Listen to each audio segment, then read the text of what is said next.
Karavalomana laharana fahadimy ananako ny vahaolana amin'ny délestage. Fanomezana andraikitra ny gouvernemanta hitambarana tsy ara-dalàna ary manimbazimba ny safidim-bahoaka hoy ny firaisamonim-pirenena roy. Lapany mahazo arivo voasakana ny MBS.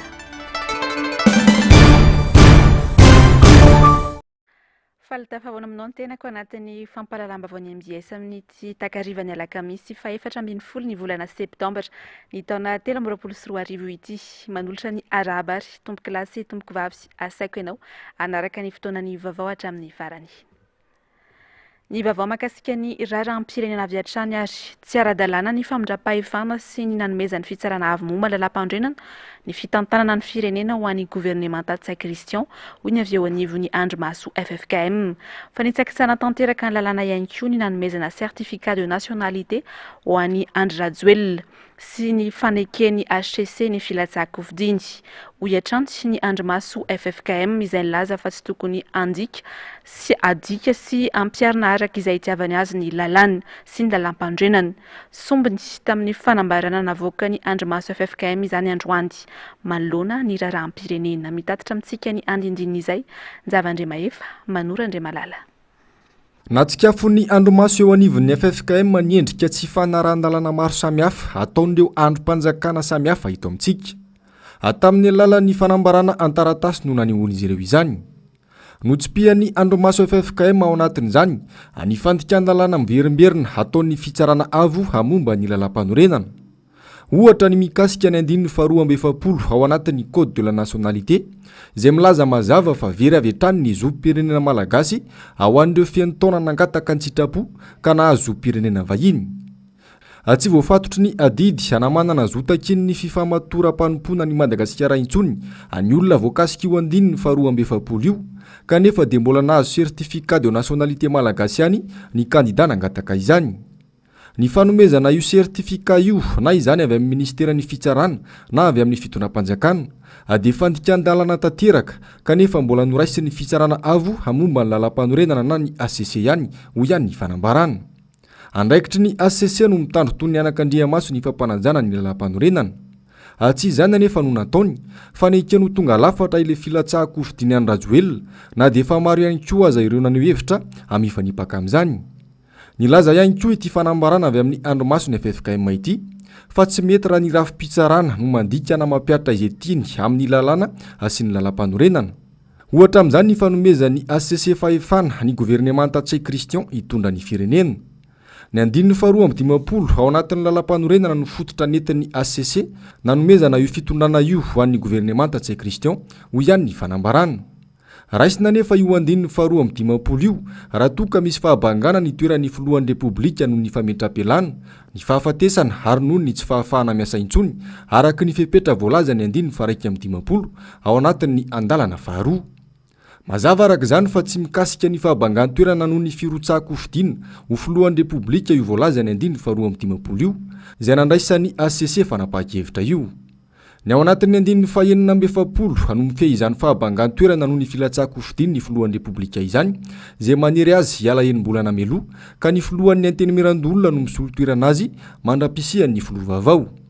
Fehiny tsy ara-dalàna ny famindram-pahefana ho filoha vonjomaika nataon'ny HCC tamin'ny gouvernemanta ho ny fanambarana.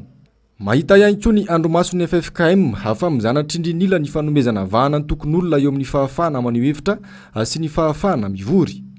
Mampametra-panontaniana ary mampiaya ny olom-pirenena noho izany nisian'ny fahamarinana eo amin'ireo fanapahan-kevitra ho raisin'ny HCC. Noho izany dia manaingan-drehitra ny Andrimaso FFKM hampanjaka ny fahamarinana sy hiverina amin'ny tany-tan-dalàna. Nanamafy hatrany antson'ny filoham-piangonana ny amin'ny tokony hitondrana-bavaka ny firenena ary ny fandraisana andraikitra mivantana isam-piangonana ao anatin'ny FFKM eo amin'ny fiainam-pirenena.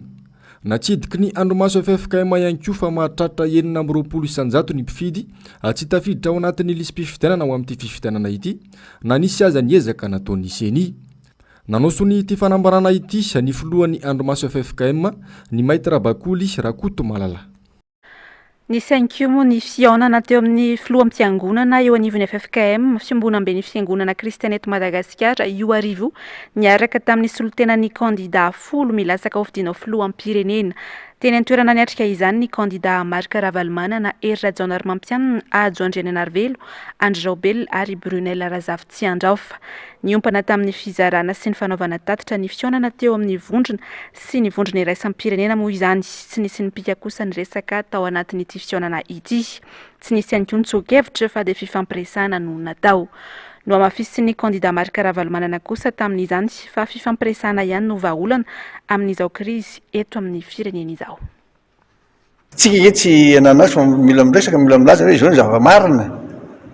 Io olo-kendry be mihitsy ireo fampiresahana ihany io. Ny vaovao mahakasika ny raharaham-pirenena izay hatrany dia fanimbazimbana ny safidim-bahoaka ary tsy ara-dalàna ny fanomezana andraikitra ny governemanta itambarana, izany hoe olom-boatendry tsy nomeny olom-pirenena fahefana tamin'ny fifidianana raha toa ka mbola misy olona afaka mandray andraikitra eo anivon'ny antenimiran-olona, hoy avy eo anivon'ny firaisamonim-pirenena androany. Tokony mametra-pialana avy hatrany ny filohan'ny antenimiran-olona rehefa nanda ny andrain'ny fahefana ho filoham-panjakana mpisolo-toerana. Ankoatra io, tsy afaka iray kombakomba manoloana ny fanodikodinana sy fanitsakitsahana ny lalàna velona, indrindra lalam-pandrenana ny avy eo anivon'ny firaisamonim-pirenena. Fanadiadiany Andro Miaratiana sy Tahiriny Aina. Nivoaka tamin'ny fangina ny firaisamonim-pirenena, ivondronana fikambanana, vovonana manodidina ny 30 androany. Tsy tahiray tsy kombakomba manoloana ny fanodikodinana sy fanitsakitsahana ny lalàna velona, indrindra ny lalam-panorenana ny firaisamonim-pirenena. Nahitsy ny firaisamonim-pirenena androany nilaza fa tsy ara-dalàna ary manimbazimba ny safidim-bahoaka ny fanomezana andraikitra ny governemanta. Mazava ny voalazany lalàna ka tsy tokony hodikain'izany. Raha tsisy olona tsony mihitsy ny Sena, izay vao tokony mifindra avy any amin'ny mpanatanteraka ilay izy, tokony olom-boafidy foana zany mitarika an'ilay io gouvernement io fitondrana io manitra n'ilay fotoana tsy mampisy azy. Tsy tokony any amin'ny olom-boatendry mifatika any amin'ny olom-boatendry mihitsy izy io. Ary izay ilay kajikajy zany tokony tsy mety, fa tokony verina any amin'ny olom-boafidy ilay izy dia ny ao amin'ny Sena ilay olom-boafidy. Izay ilay hoe manitsakitsaka ny safidim-bahoaka raha findra ny olom-boatendry ilay andraikitra izay tokony ho an'olom-boafidy. Raha tiana ilamina ny fifidianana dia tokony ho tandrovana io foto-kevitra io ary averina any amin'ny filohan'ny antenimiran-dolona ny fahefana ho filoham-panjakana mpisolo-toerana. Hoe raha président Sénat zany no tokony tazona an'ilay président par intérim, dia raha tsy vita an'ilay izy dia tokony ametra-pialana izy, dia tokony ny Sénat ndrafitra amaritra hoe iza no solo ny filohan'ny Sénat. Izay no lalatsain'ilay voasoratra anaty lalam-panorenana. Ny ankoatran'izay raha ny fahitana anazy dia fanodikodinana lalàna hatrany. Olona mizaka ny zom-pirenena frantsay ihany no tokony laniana filohampirenena, hitandrona ny fiandrianam-pirenena sy ny tombotsoa ambonin'ny malagasy mba tsy havery-momoka raha teo ireo ny adivany mahery fo ny firenena tany aloha. Fantatra efa malagasy izy biologiquement fa ny angatahany ao anatin'ilay communiqué hoe ohatran'ny tsirariny ihany raha ohatra ny tamin'ny andron'ny 47 PDB maty. PDB ny olona nahita faisana tamin'ny fanjanahantany rariny raha mba hoe mirenoncer ilay nationalité française izay candidat rehetrarehetra manana nationalité binationalité ary mitodika any amin'ny ACC zay hoe efa fantany zavatra efa mandeha be hoe misy an'izay dia tokony mba nisy interpellation avy any amin'ny ACC. Ny antony anaovana an'izay ny société civile andavanandrony dia miado amin'ny bonne gouvernance. Ny bonne gouvernance ao amina état anankiray dia miankina amin'ny élection ny fiatombohany raha tiany démocratique ary tsy diso mihitsy izay raha mijoro eto androany miditra satria olany ihany ilay olona rapitso ka tontolo ilay fifidianana ohatra ka tongilana dia rapitso raha afaka pitso dia miverina ihany izy dia horeraka eto ihany tsika rehetrarehetra. Malalaka amin'ny fanehoan-keviny ny kandida sy ny antoko politika rehetra anabe sy anentana ny pomba azy. Misy anefa ny mizana tsindrinila ho ny firaisamonim-pirenena manoloana ireo sakatsakana sy raha matahora miseho amin'ny endriny maro atao amin'ny mpanao politika manao izany asa izany. Asiana sakatsakana ny fahalalana aneho hevitra sy hamoro olona amin'ny toerana sahaza izany na ankalamanjana na amin'ny toerana voatokana satria mila sehatra azona amin'ny fampiainy malagasy mba ahafahany manao safidy voalanjalanja araka ireo programan'asa atolotry ny kandida na platsaka hovidiana rehetra. Tsy afa-miala amin'izao toejavatra izao ny fitsarana avy momba ny lalam-panorenana.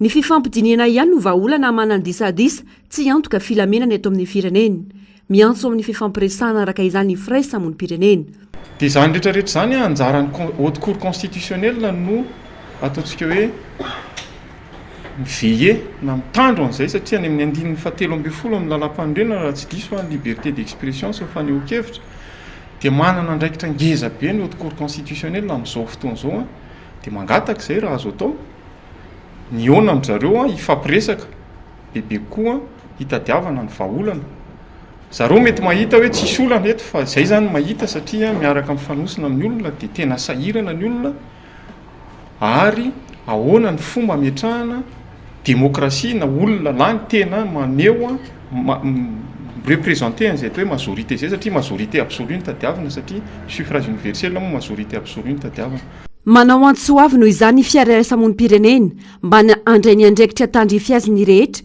ho fiarovana ny tombontsoa ambony sy ny fiandrianam-pirenena ho fampanajana ny tanotan-dalàna ary mba hisoroana ny loza mitatao dia ny krisy-pividianana anaty herisetra sy korontana ny antefany efatra izy ireo ny mpanao politika na ny manohitra na ny momba ny fitondrana anabe ny olo-pirenena sy ny vahoaka ao amin'ny foto-kevitra demokratika mampirisika ny ray aman-dreny ara-panasy ny FFKM ihany koa izy ireo amin'ny fanetsehana ny fifampiresana sy ny fanentanana mifandraiky amin'izany manaitra ny mpitandro ny filamenana ny fraisamony pirenena mba tena metraka ny filamenana tsy ho voabaiko ambon'izany rehetra izany miantso ny malagasy ijoro ho say ary andre andraikitra fividianana ihany no vaolana azona mametraka filohampirenena lany amin'ny fividianana madio sy marina fa tsy amin'ny fanaovana kajikajy mifanohitra amin'ny lalam-panorenana na koa anaty teritery samihafa ny vavaon'ny pejy politika izay hatrany ary dia tsy takona fenina ny tsindry sy ny teritery mahazo ny filohan'ny antenimiran-doolona noho ny kajikajy politika ataony Andry Rajoelina sy ny ekipany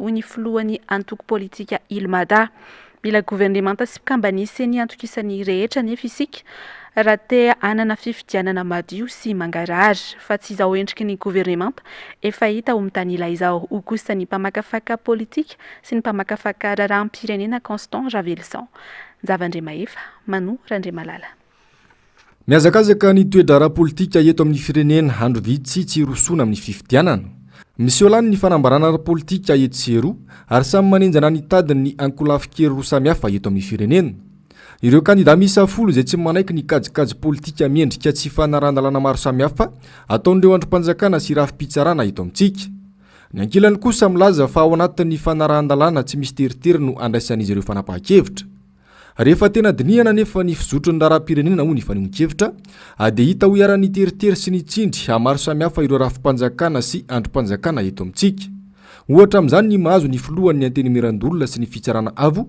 amomba ny lalam-panorenana amin'izao fotoana izao aorian'ny fionan'ny kandida folo sy ny filohan'ny antenimiran-dolona iny dia nanao fanambarana nga Herman Rasafy Maefa dia nanao ny antsom-panao gazety teo no natazanana fa miendrika teritery miendrika tsindry ary tena miendrika fampitahorana mihitsy azy amin'ny ankapobeny ny fahitany rehetra aniny zava-misy aly iny satria dia manina moa ny azakazahana hoe tsy maintsy manao fanambarana ary manina ny azakazahana hoe tsy maintsy mankantso ny mpanao gazety ao anatin'le izy mba anehoana ve sy tenenana voaka malagasy fa dia tamin'ny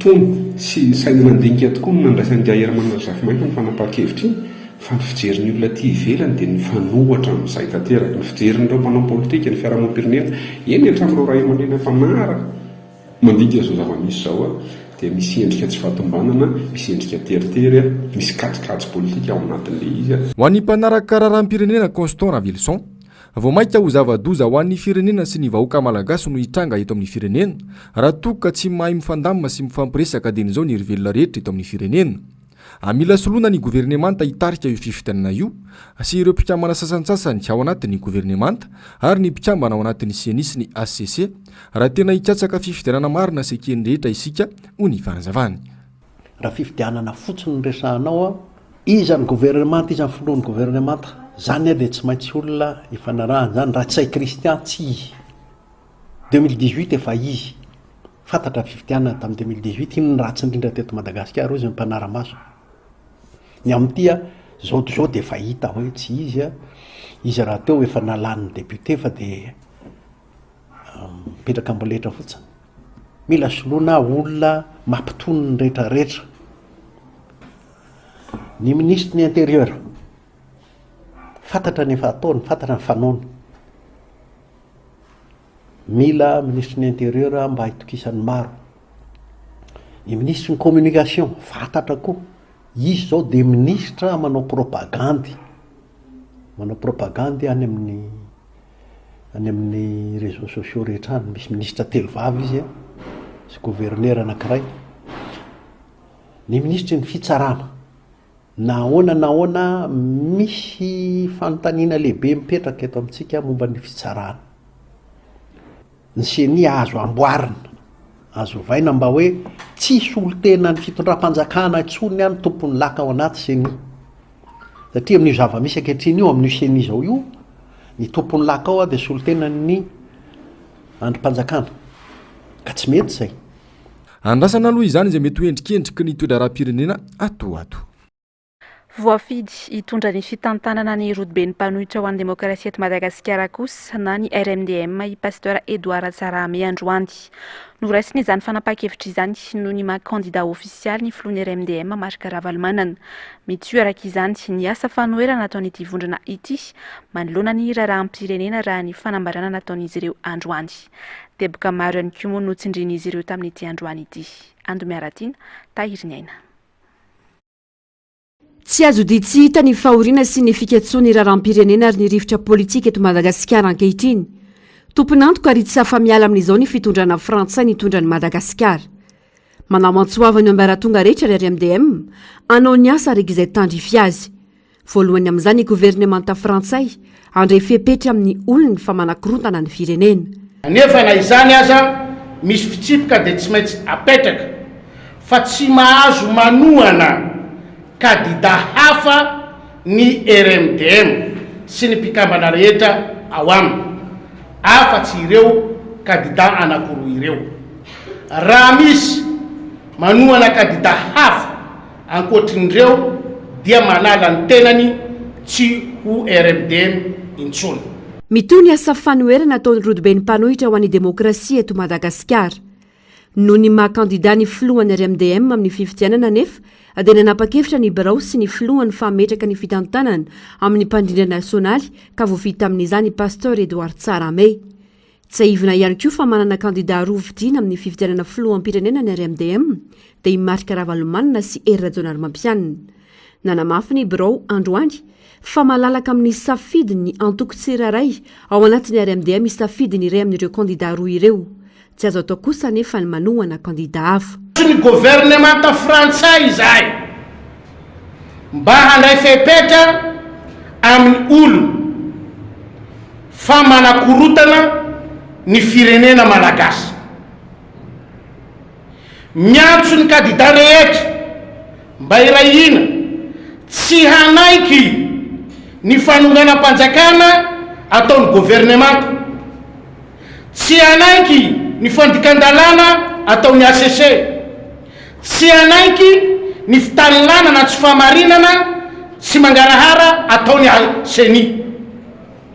Miantso ihany koa izahay ny mpiasam-panjakana rehetra mba tsy hitanila amin'ny hevitra politiky amin'ny fanatanterahana ny asa, ny mpitsara, ny foloanan-dany, ny administrateur civil sy ny sisa sy ny sisa. Farany miantso ny vahoaka malagasy izahay mba hanohana ny antso nataon'ireo kandida folo mirahalahy mba ho sahijoro hatramin'ny farany hametraka ny tany tandalana sy ny fahamarinana eto amin'ny firenena. Mitsipaka maro-drano ny fananan'olona iray zom-pirenena vahiny hitondran'ny Madagasikara ny RMDM raha no mafisiny tao anaty ny fanambarany androany. Tsy azo ekena ihany koa ny fanitsakitsahana ny lalam-panorenana sy ny lalàna velona eto amin'ny firenena izay ataon'ny gouvernemanta sy ny fitsarana avo momba ny lalam-panorenana amin'izao fotoana izao. Politika izay hatrany dia any vahoaka malagasy Madagasikara fa tsy any Andry Rajoelina sy ny ekipany any vahoaka ny fahefana fampindrana fotsiny any ny mpitondra. Toa tsy miraharaha izany anefa ny mpitondra ankehitriny fa manao ny fomba rehetra hitazomany ny fahefana na dia manisaka tanteraka ny lalàna velona eto amin'ny firenena azy. Nzava-Ndremahefa, Manora Ndremalala. manao izay tiany atao ary manapatra ny fahefany amin'ny alalan'ireo rafim-panjakana sy rafim-pitsarana misy eto amintsika ny filoha teo aloha Andry Rajoelina sy ny ekipany ary mihevitra fa azy ireo mihitsy Madagasikara hakana ny lalàna faratapony eto amin'ny firenena aza dia inona hitsakitsahana sy tsy asiana asiny mba hitazoma ny fahefana. Ty raharaha-pirenena raharahan'ny vahoaka malagasy fa tsy raharahan'ny TGV na ny Mapara na ny RD dikan'izany zay resaka makasika ny firenena malagasy zay neny manahirana eto amin'ity firenena ity everin'ny mpitondra fanjakana fa azy Madagasikara fa misy olombelona rehetra ny vahoaka malagasy 5 na 7 tapitrisa zay no tompony ty Madagasikara ty fa pindra-pahefana zay rehetra mitondra fanjakana ary zao ny zavatra tena mahavarina tsy misy vidiny tsony zany eto Madagasikara ny olom-bofidy fa ny olom-botendry avokoa no milalao baolina eto zany de baolina renversé ny baolina renversé riavako raha any amin'ny hôtely matsiro fa raha eo amin'ny fitondrana ny raharam-pirenena manakorotana ary famadihana tanindrazana zany. Ny fanomezana ny fahefana ho an'ny gouvernement Tatsay Christian, ny fanomezana certificat de nationalité ho an'ny Andry Rajoelina ary ny faneken'ny ACC ny filatsahakofidiny asombony tamin'ny fanitsakitsahan-dalàna faratapony nataon'izao fitondrana ankehitriny izao izany. Manoloana izany dia miantsony amin'ny tokony isian'ny fifampidiniana trano ny mambra ny kongresy ny titeza mita teo aloha. Ny anay ny antso de tsotra andao aloha aorina ifotony Madagasikara diovina ny tokotany fa maloto loatra dikan'izany miantso ny ray aman-dreny FFKM hitarika amin'ny dinika ho fanadiovana ny zavatra maloto rehetra mialohan'ny anaovana ny fifidianana ekenay fa tsy misy afa-tsy ny fifidianana ihany no isin'ny fandimbiasam-pahefana milamina ara-demokratika eto Madagasikara fa sainy kosa raha atao amboletra sy ao anaty korotana sy loto dia tsy mitondra fitoniana ao anatin'ny fikarakarana ny fifidianana melo na ao anatiny na aoriana ny fifidianana. Nanao fanambarana tetsy anosy moa ireto mambra ny kongresy ny teteza mita teo aloha ireto androany. Namafisin'izy ireo fa tsy azo ekena ny firaisana tsokombakomba amin'ny famotehana ny firenena sy ny fanaovana tsinotsinona ny vahoaka malagasy. Tsy anjaran'ny fitsarana avy momba ny lalam-pandrenana ny manadiady mahakasika ny certificat de nationalité na candidat iray. Tsy misy fanonganam-panjakana izany eto hoy ny filohan'ny fitsarana avy momba ny lalam-pandrenana raha ny tafa tamin'ny mpanao gazety ny Ambohida androany. Niala ilany, niala andraikitra ary niezaka nanala-tena ny filohan'ity androm-panjakana ity raha namaly ny fanambarana sy ny fanehoan-kevitra miantefa amin'ny HCC. Ando miaratina mbola hava-tsara. Niazakazaka ny raharam-pirenena ankehitriny manao toivaka n'ireo fanambarana manameloka ny fanitsakitsahana lalam-panorenana eto amin'ny firenena. Nasokena mivaivay amin'izany ny HCC izy ireo izay tompon'andraikitra voalohany amin'ny fampiarana ny lalam-panorenana. Mialabala tsy teo tompon'andraikitra ny HCC. Nambarany filohany ity androm-panjakana ity androany fa tsy misy coup d'état institutionnel zany eto amin'izao. Ara-dalàna ihany koa nanomezana ny fitantanana ny firenena ho an'ny gouvernement rehefa nandany filohany antenemeran-dolona. Aizao izy tompony misy coup d'état amin'izany. Izy tompony efa nilaza. Fa zaho tsy hanao an'io efa tany ireo candidat ireo nanampitamby azy io miverena tany ireo candidat manometsina ireo nilaza hoe nisy tsily ve nisy ambana ve natao azy tsy nisy dia ina no lazainy dia aty amin'ny fitsarana avy miralampandrena zany ny rihitra no alefa hoe miraitsy-kombakomba amin'ny fanonganam-panjakana tsy nisy. Ankoatra izay dia nilazany tsy emotra ny fanapahan-keviny ny HCC ny amin'ny fionany amin'ireo candidat place kofidiana rahampitso na misy andeha na tsy misy mandeha. Nafiry candidat mpifanina zany ho tonga ao io dia ho ataony ihany ny atao amin'ny Colbert Rapitso Maraina.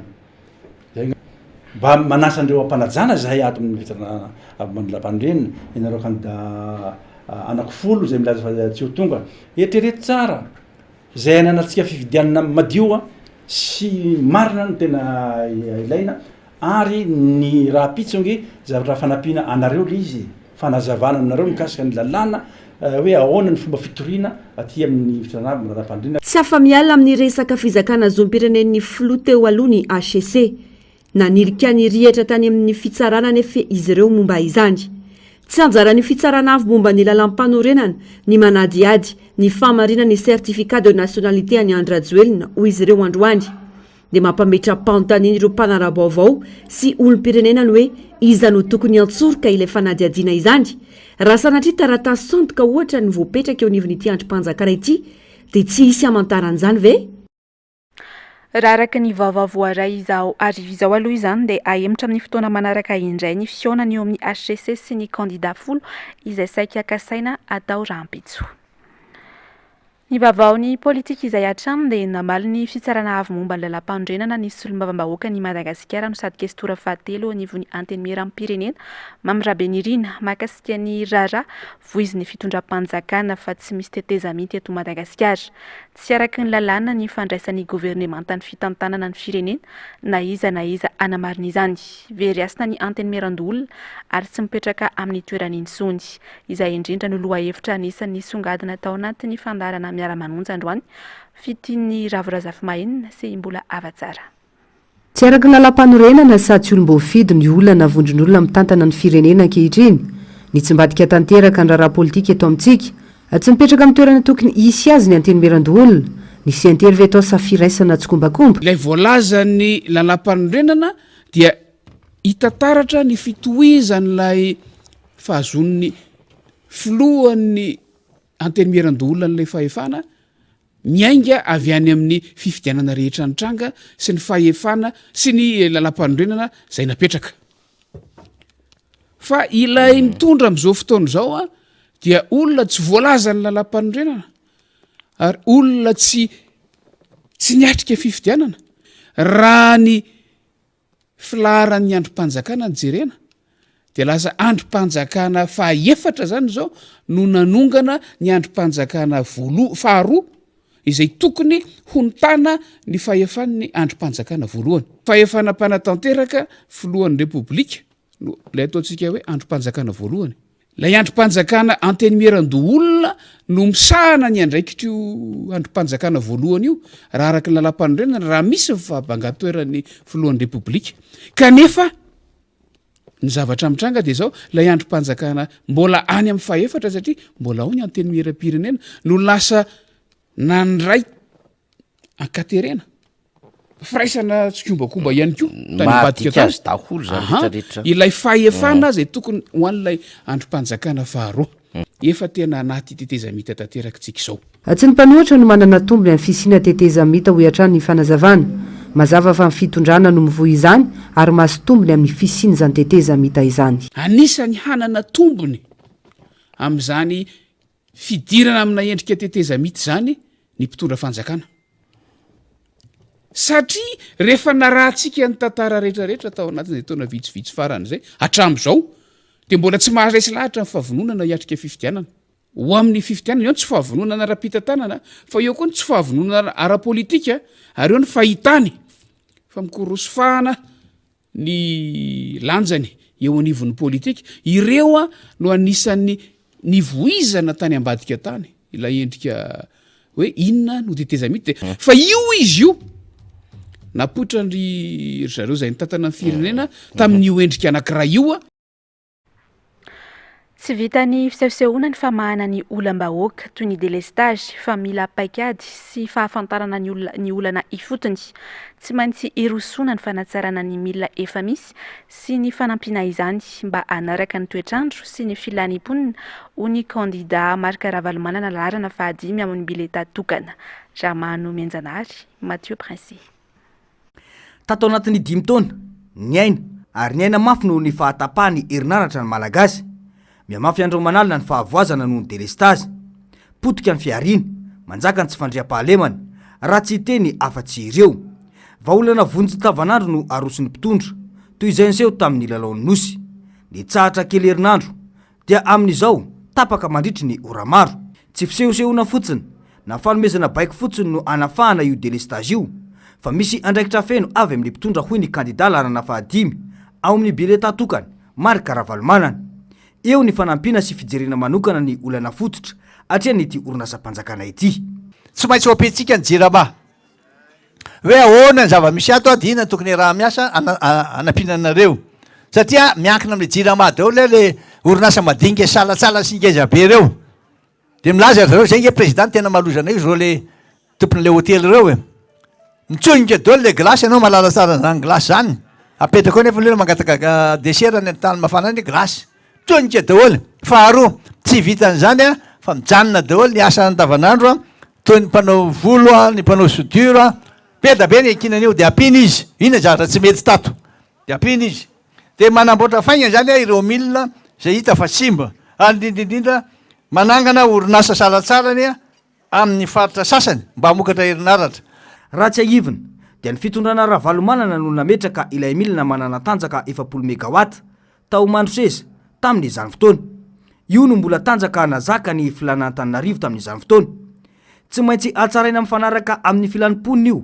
mba ahafany vahoaka misitraka herinaratra ara-dalàna ho iantrany ny kandida ravalomanana tsy nofinofy fa vaolana efa ananana ary azo ampiarina vokatry ny gaboraraka sy ny tantely hafadrakotra dia mibabotrosa 2.7 miliara ariary ny taona 2.4 5.7 miliara ariary ny taona 2.4 ary 5.3 miliara ariary ny taona 2.4 ary tafakatra 7.3 miliara ariary ny trosan'ity orinasa-panjakany aty amin'izao raha ny tarehimarika azo lazaina nefa fa efa tafarina ny orinasa Jirama taona 20 fitoam-pitondrany ny ravalomanana satria afatrosa ary nanana ambimbava manodidina ny 80 tapitrisa $, ity orinasa ity.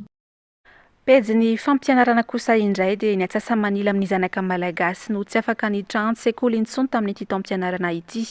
Ambombe ihany koa nefa ny tafitsoan-darana an-tsekoly no ny fahasairana ny ray aman-dreny. Mahonena ary tena mampanano ho avin'ny firenena raha tsy nahita fianarana na tsy mahay mamaky teny sy manoratra ny ankamaroan'ny vahoaka malagasy. Efa nisy ny ezaka natao teto Madagasikara ka nahitambokatra ny taona 7 hoy ny kandida ravalomanana. Averintsika ny asan'ny fanabeazana ary ho ampina ny ray aman-dreny sy ny mpanabe mba hisian'ny fanabeazana tsara kalitao eto Madagasikara ho ny fanazavany. Tateriny Germano Menjanary sy Mathieu Prince. Raha ny antotanisa azy farany dia ny 500 ny ankizy ihany no tafiditra an-tsekoly amin'ity taom-pianarana ity. Mampanahy arak'izany ny ho avin'ny firenena. Lahara-pamehan'ny kandida ravalomanana ny fanatsarana ny fanabeazana tsy ny fanomezana fitaovana toy ny kit skolera ihany fa ny fampisakafoana ireo zaza ireo any an-tsekoly, ny fanatsarana ny kalitaon'ny fampianarana ary ny fanatsarana sy fikarakarana ara-tsosialy ireo mpampianatra. Efa nataontsika teto izany nandritra ny fitoana raha ny fanazavany. Ny tena maika koa zany zao n'izao fotoana zao a dia ahoana nampianarana an'ireo ankizy ireo. Anisan'ny tena maika. Zao hitako mihitsy fahorian'ireo ray aman-dreny a mampiditra an'le zanaka. Le zanaka menaky ny aina. Ny eo am-pelantanana tsy misy. No hanina androany a tsy misy. Ary raha misy ara tsy lahitra tsy voavidy. Tsy hita mipitrapitra fotsiny. Ary raha mandeha mianatra le ankizy a 10 kilometra vao mahita sekoly. Mandeha tongotra eny tsy mba tsy maintsy amena an'le kantina skolera reo ankizy ireo. Ho averina iny. Tsy maintsy ampitafiny reo ankizy ireo. Amena an'le blouse. Ary tsy maintsy amena an'le kit skolera ahafahany mianatra ireo. Matoa amin'ny tenenareo an'izany mbola tsy namitaka voaka malagasy tamin'izany tondro nandritran'izay 20 taona zay. Ny 5.7 ny zaza malagasy no tafiditra an-tsekoly nandritra ny fitondrana ravalomanana ny taona 7 sy ny taona 20. Paikady tamin'izany ny fanampin'ny fanjakana ireo ray aman-dreny tamin'ny alalan'ny fampitaovana ho an'ireo mpianatra sy ireo sekoly. Ny fampidirana mahaimaim-ponina ny zaza mianatra eny amin'ireo sekoly mpanjakana rehetra. Tsy nasiana fanavahana ny fanomezana fitaovam-pianarana ireo zaza manerana any Madagasikara. Averina eto Madagasikara izany hoy ny kandida ravalomanana. Ny vaovao afa-tanteraka kosa indray dia tsy misy afa-tsy ny MAPLUS izay hoentin'ny kandida ravalomanana mitondra laharana 5 ihany no afaka manampy ny tantsaha malagasy sy manala ny fahasairana an'izy ireo ny ambaran'ny solombavambahoaka ny Madagasikara Stanislas Randrianarsoa. Mazava ny vokatry ity vinam-piarahamonina ity fa tena hitondra soa sy fivoarana ho an'ny vahoaka malagasy tokoa. Germano Menjanary sy Mathieu Prince hatrany.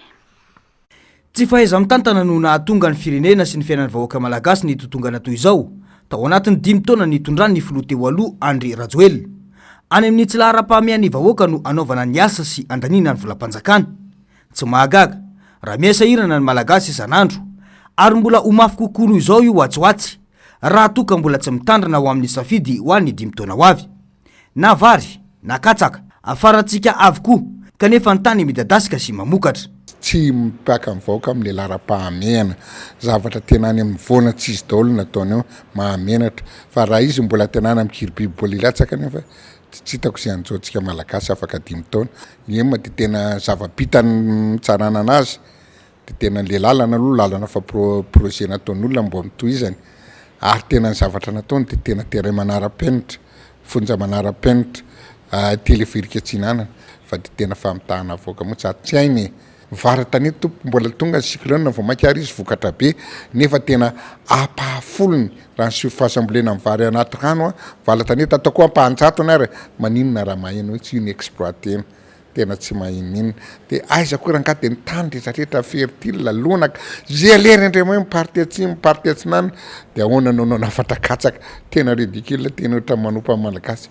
isan'ireo laharam-pahamehana ao anatin'ny vinama plus ny famokarana ao anatin'izany ny tontolo ambanivohitra sy ireo tanytsa 800 ny malagasy mivelona amin'ny fambolena efa nahitambokatra teto ny mapa nandritra ny fitondrana ravalomanana raha ny maplus no mitondra any Madagasikara afaka 3 taona dia afaka amatsy any Afrika sy aleo tena ara-tsakafo i Madagasikara aloha mbo ataony olona sy mbo mahay an'le zavatra avoky amin'ny vahoaka aloha satria raha olona président raha ohatra président bretoananay marina tsy meko 3 taona 2 taona na mahana ny Afrika ary tsika dia efa mahavokatra satria ny azy misebazin fambolena tena foana raha no zavatra tsika fambolena aloha voalohany za d'accord avec zay raha voky ny olona tsisy an'io mangalatra io ho an'ny kandida Marc Ravalomanana izay mitondra larana fahadimy ao amin'ny bileta tokana dia namarany fa tsy maintsy ny fanampiana ireo tantsaha ihany no vaolany ahafahana mampiakatra ny fandrosoana voalohany ny zezika ny masom-boly ary ny fampitaovana ny fanamboarana sy ny fanatsarana ireo fototra fambolena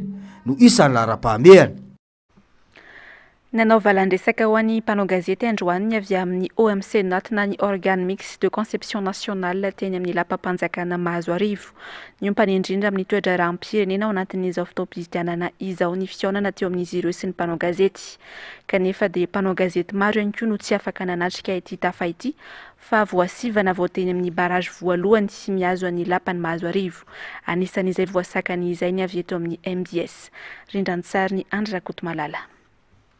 Ny Prime-ministre Tsay Christian no nitarika ny fivoriana voalohany organe mixte de conception nationale na ny OMC NAT ny fanamafisana ny filaminana sy ny fandriampahalemana amin'izao vanim-potoana ny fifidianana izao ndiniky manao antsoava amin'ny vahoaka ny OMC NAT ho tony ary miantso ny mpanao politika ihany koa tsy ambolo-korontana amin'izao vanim-potoana ny fifidianana izao tafa ho amin'ny mpanao gazety no natao kanefa dia maro tamin'ny mpanao gazety no tsy afaka nanatrika izany anisan'izany ny mpanao gazety ny MBS tsy fantatra mazava ny antony fanakanana fa milaza ho manatanteraka baiko fotsiny ihany ny teo amin'ny vavahady efa nisy raha teo ny listra ka tsy tao anatin'izany ny MBS fandikan-dalàna izany satria malalaka amin'ny fanatanterana ny asan'ny mpanao gazety amin'ny fikaroham-baovao akoatra ny fanohitohinana ny fahalalany asa fanaovan-gazety dia voatohitohina ihany koa ny izony malagasy sitraka vaovao indrindra raha rahampirenena no resaka teto namoaka fanambarana avy hatrany ny olavitra ny mpanao gazety manoloana ity fanavakavahana mpanao gazety niditra nanatrika ny tafa ho am-mpanao gazety teny amin'ny lapam-panjakana Mahazoarivo ity manameloka ny endrika fanavakavahana sy fanakatsakanana mpanao gazety amin'ny fahafahany mikatroka vaovao ny olavitra ny mpanao gazety eto Madagasikara voafaritry ny lalàna ao amin'ny 120 amin'ny lalam-pandrenana malagasy sy ny lalàna amin'ny feny serasera amin'ny haino vakizery eo amin'ny 17 sy ny 9 rahateo ny fahalalana maneho hevitra sy ny zony mpanao gazety alalaka amin'ny fitrandrahana vaovao. Ny pejiny sosialy dia ho tsarainy tantara amin'ny fomba fiasany sy ny mpitondra fanjakana amin'ny fifidianana ho avy io ihany koa mantsy no lalana ametrahana fanovana eto amin'ny firenena ho ny olom-pirenena sendra ny mpanao gazetinay androany tsy misy anteherana intsony ny vahoaka malagasy fa dia miandrandra fiovana sy fanovana amin'ny lafiny maro anomiaratina tahiry ny aina. Tsy nitondra fampandrosoana fa vao maika nampihembotra ny fiainan'ny malagasy ny fitondrana rajoeliny. Ny rarakopana ny fampanantenana saingy tsy nisy tanteraka izany ka ny tsy mandady arina no mizaka ny tserany aina. Ny fiainana ara-politika tsy mandeha amin'ny laoniny, ny toe-karena mitotongana, ny sosialim-bahoaka mitrosina amin'ny tany, tsy manana vahaolana atao anatin'izay 5 taona izay.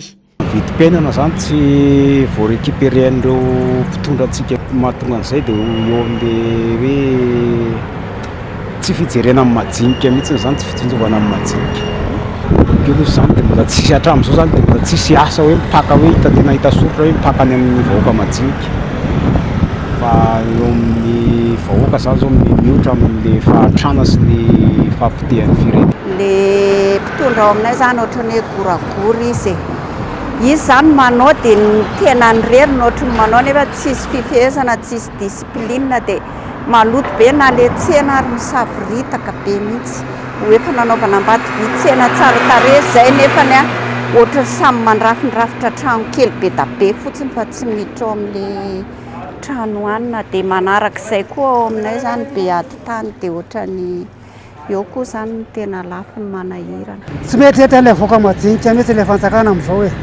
mijaly ilay majinika amin'izao tena voavitaka tena mafy mihitsy ny tena voavitaka fa zay ataon'ny ao arena indray tsy hay aloha ndendreny ao arena. Ho tsara ny tantara amin'ny fifidianana eo ny mpitondra fanjakana efa tonga sainany malagasy tsy ho voarebireby amin'ny fanomezana kanakalo ny safidy miampy ihany koa hoe frantsay no mikasy hitondra ny firenena tranga izay tsy azo ekena. Hatreto aloha zany dia mila fanovana aloha zany hatreto fa le fanampanantena na pokaty zany no tsy mety tsony raha hita maso. Tsika malagasy no isafidy zay tiatsika fa tsy ho rebirebena amin'ny hoe vary raika poka na vola arivo na savony anankiray.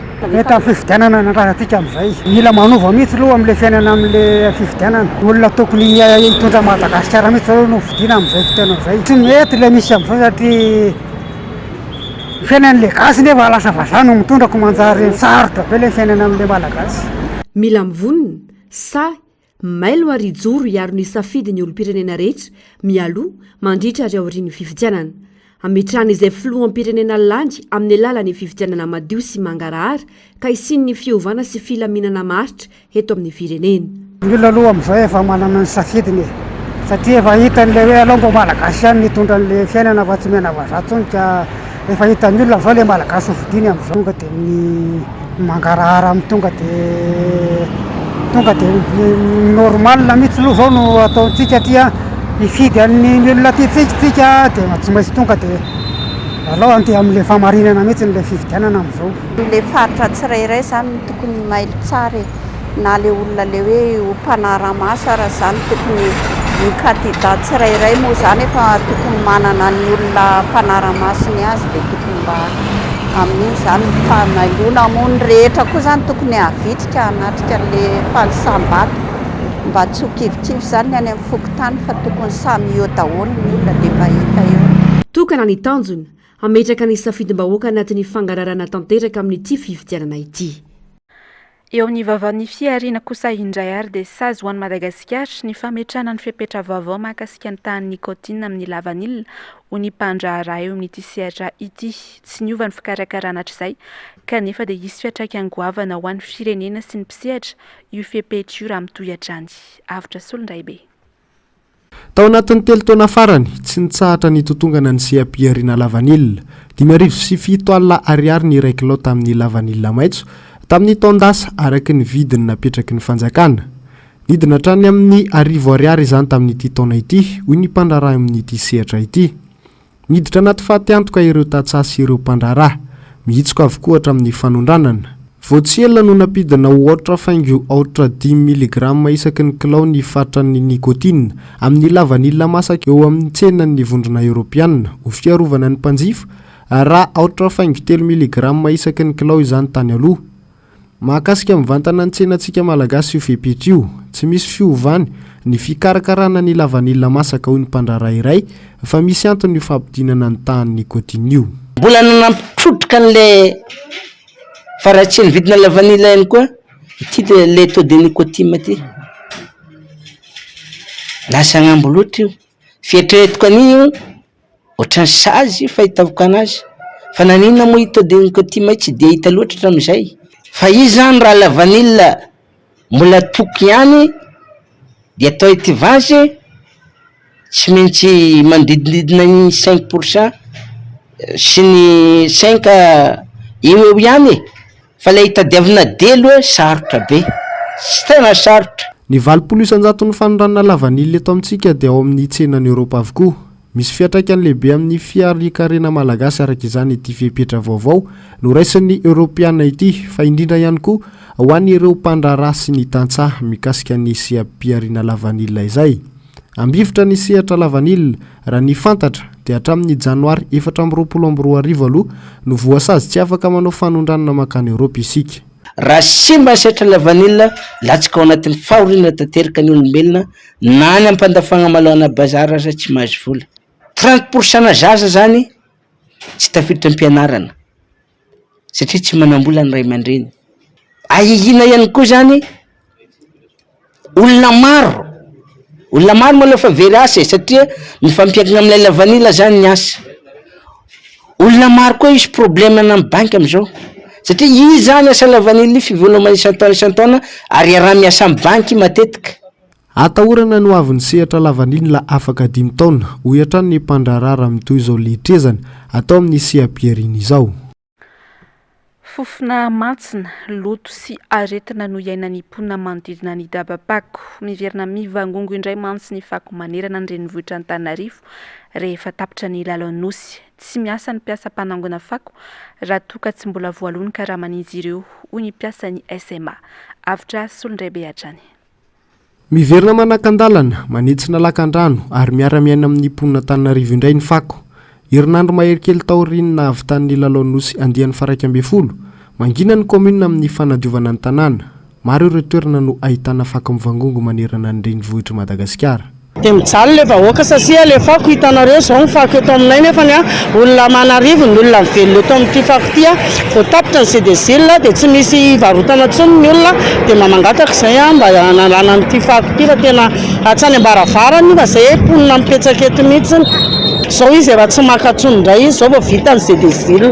Dia ny tanàna sy ny any efa miteny atero aty ambaravaranay le fako teo zao nisy olona nandalo manambonina tsireny hoe ahoana ity fako ity tokony aterina ny ambaravarany zareo rehefa tsy vitany zareo manala an'le izy nefa hoe tokony efa adio amin'izay ny tanàna satria efa vita ny CDCL zany dia lasa ohatr'izao tsy madio ny tanàna. Fanadiovana ny tanàna fa fialokolofana impetsarana amin'ny seza fotsiny. Mazava ny an'ireo mpiasan'ny SMA mandroaka fako, tsy misy ny asa rehefa tsy misy ny vola. Nandritra ny tantanan'ity be ny tanàna ity no nanao toy vakana ny fitakiana, tara lava ny fandoavana ny volan'ny SMA. Mpiasa mahavita ny asa foana fa le mpitondra mihitsy zany tokony jery an'le orinasa an'le ole miasa an'le fako. Tara lava isaky ny isam-bolana ny karama. Le indray raha ny misy an'izany efa au 10, au 15. Misy fotoana rehefa tonga fa 50 zay vao mivoaka ny karama. Tamin'ity njonando tamin'ny herinandro teo ny atsasany dia ny atsasany moa maly ny nalefany zareo dia mbola tsisy mpiasa ny asa mihitsy aloha an'izay karama izay fa miankina ny zareo ihany hoe miankina ny tomobile sy ny fitaovana sy ny karazany anasorana ny fako. Ny amin'ity zao mbola tsy fantatsay mpiasa indray hoe mba tokony andeha amin'ny tokony ho izy ve fivoahan'le karama sa hoe ahoana. Janona foana moa ny asa rehefa le ny karama no ataony zareo atsirambany. Herinandro mialohan'ny lalao-nosy nisy ny opération coup de poing nanadiovana tanteraka ny tanàna Antananarivo. Ny herina nefa izany miverina amin'ny loto sy ny fofona maimbony rehetra. Ny aretina tsy lazainy intsony noho izay loto izay. Tsy manana vahaolana maritra mihitsy ireo mpitondra fa vonjy-tavan'andro hatrany no omena ny vahoaka. Amaranantsika ny fampahalalam-baovao taky ny mahazatra dia amin'ny maresaka iraisam-pirenena mpifindra monina hatramin'ny 7 arivo no tonga ao amin'ny nosy kely ny Lampedusa ao amin'ny ranomasin'ny Mediterranée ao anelanelan'ny Tunisie, Malte ary Sicile tao anatin'ny 27 ora. Mihoatra ny tokony ho zakany anefa ny isan'ireo olona tonga any an-toerana hoy nambaran'ny ben'ny tanàna izay miantso vonjy. Misy ny firenendehibe tioan'ny Allemagne izay tsy manaiky kosa ny andray mpifindra monina intsony noho ny fahamarony. Avitra Solondray be sy Andra Kotomalala. Manodidina ny 4 arivo eo ny mponina ao amin'ny nosy kely Lampedusa izay ao anaty faritranomasin'ny Italia. Rotonan'ny sesy anefa nisokatra ao mareo mpifindra monina ity faritra ity ary teratany Afrikana izay avy ao Tunisie ny Kamerony. Tany amin'ny fiatombon'ny taona 2024, 4,4 ireo mpifindra monina izay nitombo avy roeny ny taona 2024. Ao anatin'ny 27 ora monja, 7,1 ireo mpifindra monina tsy maintsy niraisina. Foto-dravitra asa ho an'olona efa-jato ihany anefa no nomaniny sampana vokovoko-mena any an-toerana asaingy tafiakatra 4,000 mahery izao ireo olona raisin-tanana. Tokony handray fepetra amin'izay Europa sy Italia hono ben'ny tanàna ao Lampedusa amin'ny famondrana-toerin'ireo olona ireo izay mihoatra ny fihetrisa takiny. Ny volana jolay teo ny fanao fifanarahana ny vondrony Europeana sy Turquie fa hitady vahaolana ho an'ireo mpifindra-monina marobe. I Allemagne indray nanafoana ny fifanarahana tamin'ny Italia, nilaza fa tsy afaka ny andray mpifindra-monina mandritra ny fotoana tsy voafetra. Eo ny fitombon'izy ireo be loatra fa eo ihany koa ny tsy fanajana ny fifanarahana Dublin izay miompana amin'ny fanomezana taratasy fifindra-monina ara-dalàna ho an'ireo maniry nipetraka tanteraka ao Allemagne. Nilaza Italia fa nampiatro io fifanarahana io tamin'ireo olona nangataka hifindra-monina ao aminy. Tamin'ireo 740 Israela mahery nangataka izany anefa 10 ihany no nahazo fahazon-dalana nipetraka any ka natezitra ny Allemagne. Nanaiky ny fangatan'olona mahery 700 tamin'ireo 530 olona ao aminy manko i Allemagne. Raha tsy ivina, mpifindra-monina 2 isa no namoneny rendrika an-dranomasina hatramin'ny atombon'ity taona ity, raha mihoatra izany ny taremarika ny taona 2020 sy 2020. Tapitra ny fampahalalam-baovao tamin'ity alina ity mankasitraka feonanao ary nanaraka izany hatramin'ny farany. Ho arahantsika rehefa avy eo ary ny fampahalalam-baovao, ny fandaharana Ona Marina sy ny fandaharana Global News. Aorian'izay kosa no anarahantsika ny horonan-tsary Sister Dating Swap. Ny tena kosa ary dia ametraka ny veloma mandrapitafa ho amin'ny rahampitso indray tompoko.